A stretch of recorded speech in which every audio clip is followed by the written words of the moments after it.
Hello everybody, I hope you can hear me. For some reason, I had the headphones plugged in, and I'm like, I get a little notification when I start recording, and this time I didn't hear that. Well, no wonder. Today is April 12th, Friday. I wanted to record a quick video.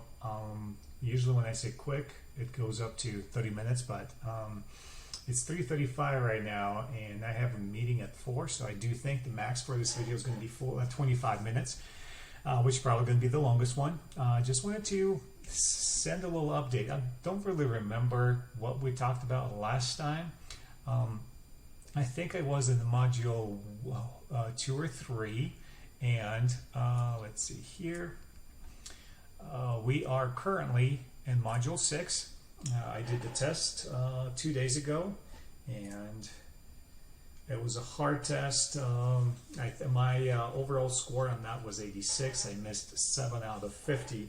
But to be honest with you, when I looked at my results, the questions that I answered wrong were pretty tough. So I wasn't really upset by it because a lot of those answers were really in-depth academically. Like they were talking about parallelism, right? If it's a synthetic parallelism with songs, right, where the first line states one thought and the second line adds to it, right? Or there's also so the one I mentioned, one was synthetic, and then there's synonymous parallelism, where the first line says one thought and then the second line repeats the same thought in different words. And then there was theotic. I don't remember, but it was a pretty hard test. However, I am happy with my 86%. That was the percentage for the test. And actually, when I looked at the first page, finally the grading tab appeared, because it was not. Oh, never mind. It just takes me to the grading tab. But it's interesting that previously I could see my overall score here on the right side, and I can't see that anymore. My overall score is 90%. I think it's very close to 91. Let's see here. And here's the thing I found out. There's a Canvas student app on the iPhone. Before, I just used to do everything from the computer, and that would have to be at home. And then now with the app, I don't know if, yeah, there you go. It's really easy to do stuff like, so I can, at any point, I can just log in, and then for this week, it tells me what I need to read. Isaiah, Jeremiah, Lamentations, Yesterday, Today, and Forever, chapter 11, which I already did. And then the Message of the Prophet, that's the book that I have been reading for a while. Then it shows all the videos, and you can play these videos on the phone. So when I drive, I can do that. Then the discussion, there's a discussion forum that we have to do. Haley worksheet, which I'm going to have to do today, even though it's due next week. We're going to Florida tomorrow for a week. So I just wanted to make sure I would get everything done. I don't want to grab an extra book with me because I'm going to be doing a book review on the prophets. Where is that book? The Message of the Prophets. So I started reading it, and then I found out that this book was on audiobooks. I purchased it, and I was listening to it. But you know, to be honest with you, listening is not the same as reading. And when I start reading takes me way too long, because I start highlighting stuff and I really read into that. I try to understand it, which is a good thing, but it takes a lot of time. So since we're going to Florida, I think I'll probably dedicate the book is like the audio book is 8 hours long. The introduction chapters probably take, I don't know, an hour and a half, and I read those. So I'll probably just listen to the book and follow it with the reading material. So I'll take this book and I'll do a review on it, which is, I think they're asking for a 5 or 6 page review. I'm not a big fan of writing. But my last assessment, the one that I did for my other class, was actually 28 out of 30 points. So that's good. I also wanted to share my new plan with classes.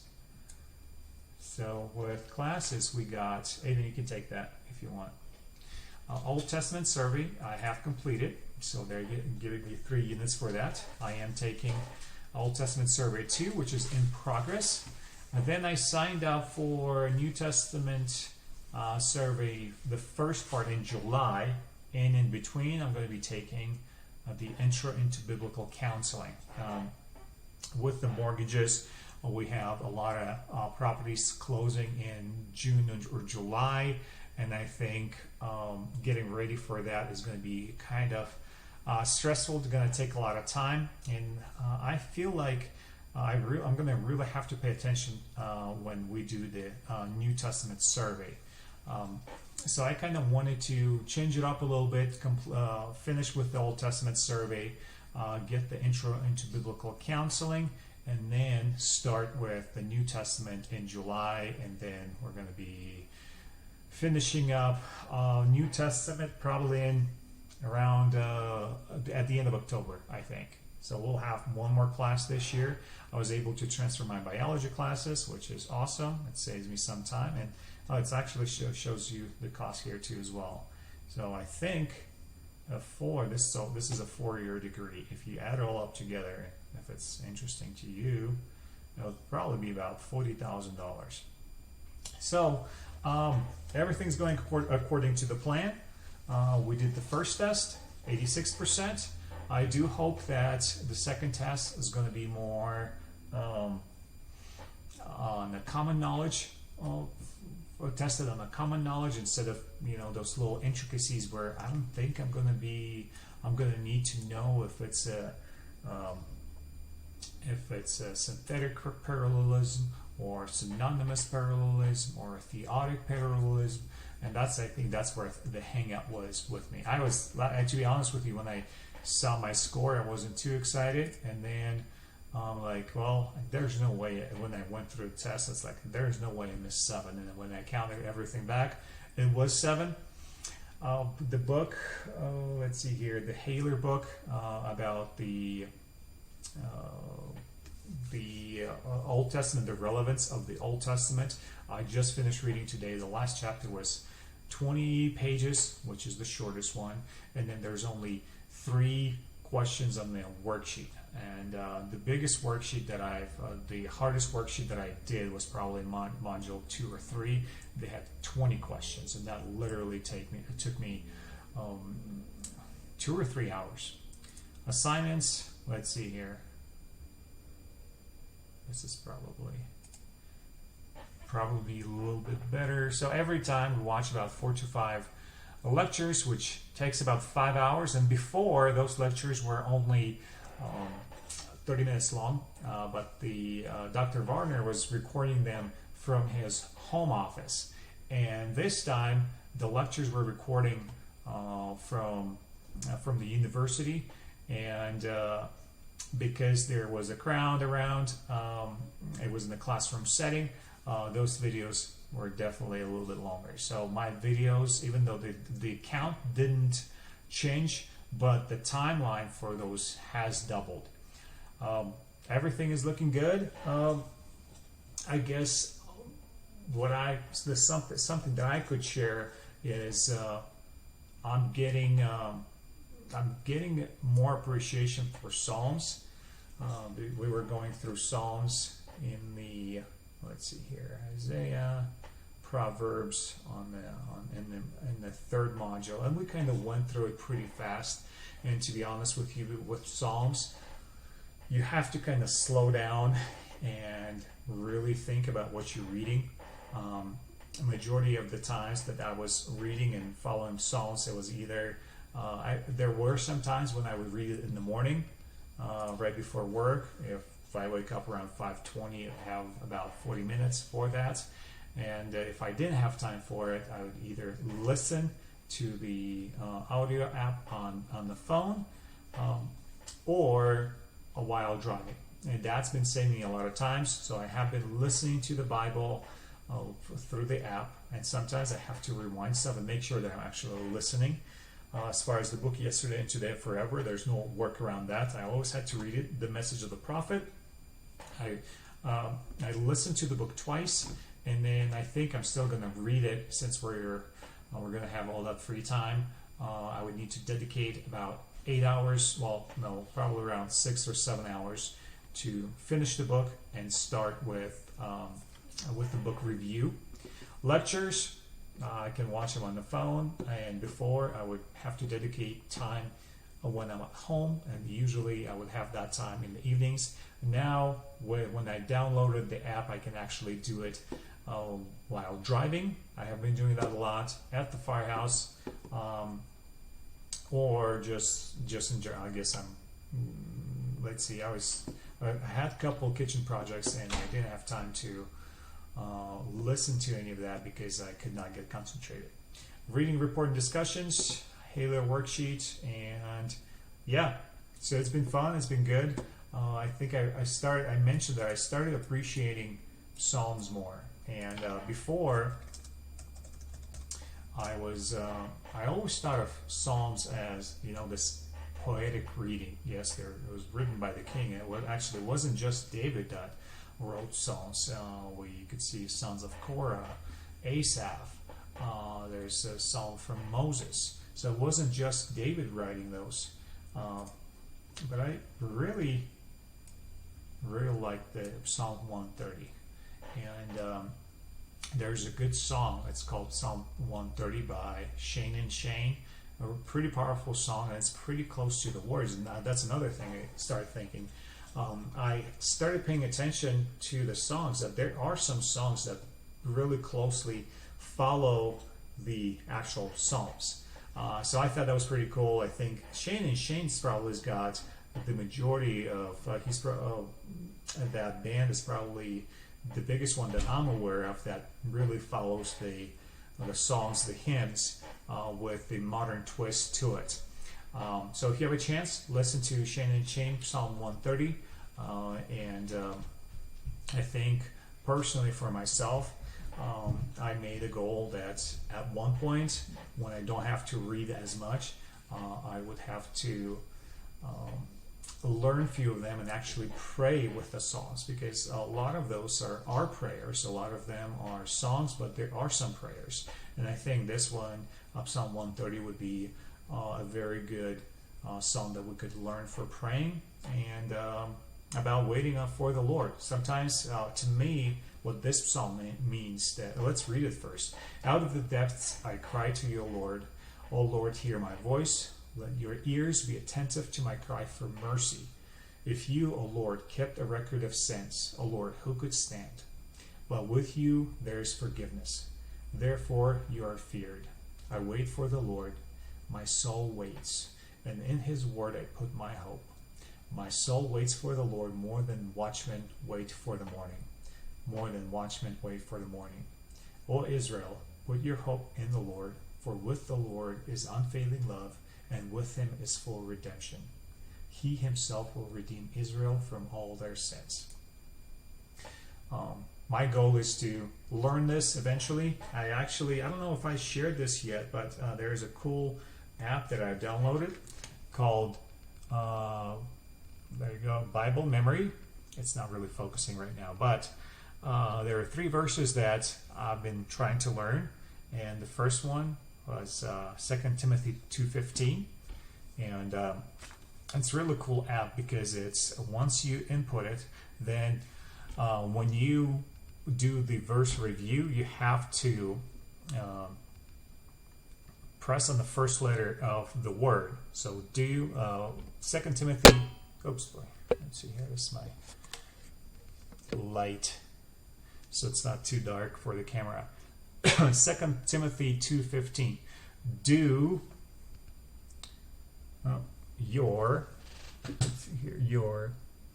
best to present. Oops. So I didn't hit the right letter, and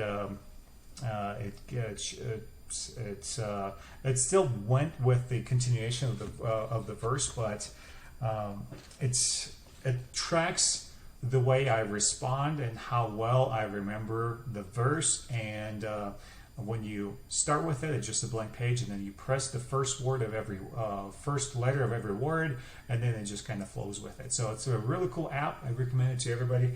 I think it was less than $10, and then it asked if I wanted to buy the ESV version, which I did, and I thought I would need it for the import. To import the verses correctly, but then it's still, before you import the verse, it asks you to check for it. So I don't know if I needed to buy the ESV version, but really cheap app. There's no monthly fees,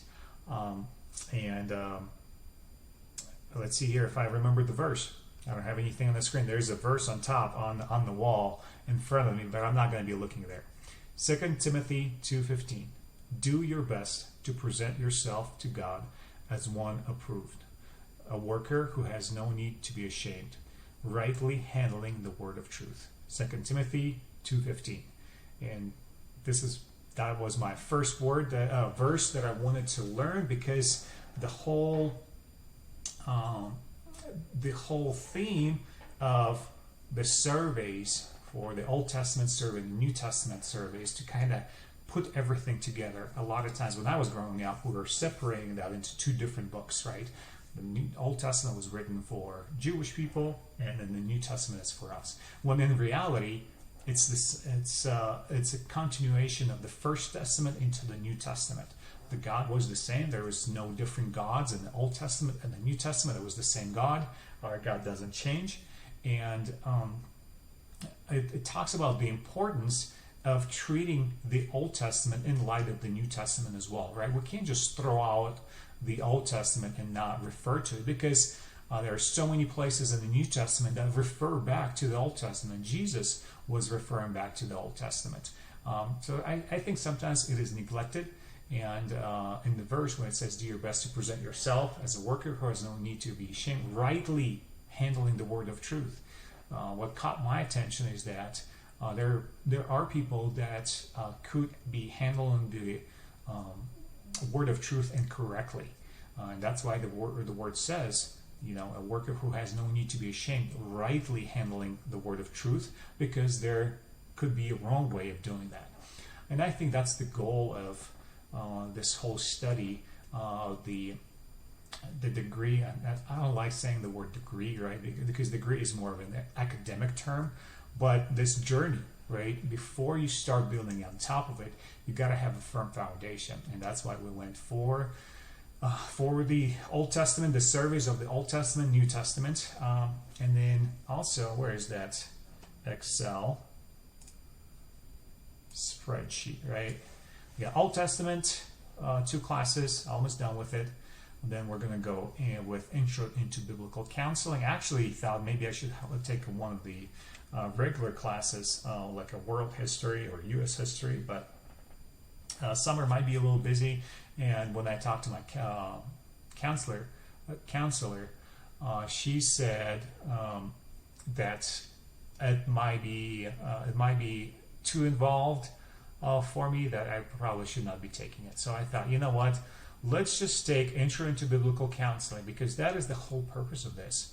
I feel like I do have a passion to, and I think, first of all, I'm going to be transformed going through this. I want to be equipped for it, and I do have a passion of, talking to people on that personal level. I feel like when people need, I feel like I'm pretty honest whenever I have conversations with people. Sometimes people are afraid to say some things that might be true, and I think I was the same way as well. And I'm still praying for God's discernment where I should be saying something, especially when we talk about the Bible, about certain things. And I do think that I don't always have the truth, and my faith is developing, and I do think that maybe in 5 to 10 years I might be looking at certain things differently. So whenever I talk to people, I try to keep that in mind and be understanding, passionate, and I think love is the best way that is the key ingredient that you have to bring into a conversation, right? Because we can all have differences of opinions. We can think about different topics differently, and the goal is not for us to be all on the same page. God created us differently. The goal is to have the major doctrines, the absolute doctrines, to be on the same level. We have to be absolutely on the same level with the doctrines. But then we might have different views, different tastes, different differences in general. And if it's not the one that talks about the major doctrine, it's perfectly fine to have that. For some reason, whenever I talk to people, and whenever we start digging deeper in the Bible, it always comes down to either the alcohol problem, or which I don't drink, but I also don't think that if you just don't drink. Lately, what I've been thinking about, and I think that if I'm going to have a sermon, my first sermon is going to be about the Christians in the church, because we always talk about Christians outside the church. And my light that just died. Here's the light that kind of fell on my camera earlier. But we always talk about the outside world, right? It's how sinful they are, how everything's falling apart. But in light of that, I feel like we get behind this shield and say how, well, it doesn't really affect us, or we're safe just because we go to a church. And I see a lot of Christians that have their issues, and especially in Slavic atmosphere, Slavic group, right, where people are not afraid, are afraid to come out clean. Because I know this one guy, he's got some issues, and when I met with him, we were talking. I asked him, "Hey, how's your spiritual life?" And the guy said, "Fine." And I could see how he doesn't want to talk about it. And I know exactly what's bothering him.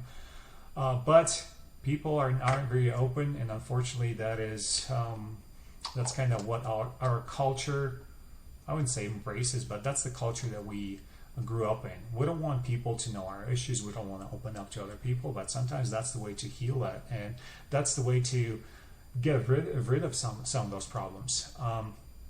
So I think probably my first sermon, and it's going to be for myself first, that we can't just go to church and do all the Christian things, right? Not drink, not smoke, and then expect that, well, obviously we're going to heaven.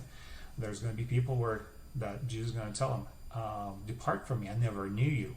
And that's not false prophets that it talks about right before that. It talks about the actual Christians. And then when it talks about Revelation in the 3rd chapter, when Jesus is knocking on your door, he's asking to enter your heart. It also addressed to Christians. When I was growing up, that was always talked about, sinners. God is, knocking on your door. But in the context, we do see how it's talking about the church of Laodicea.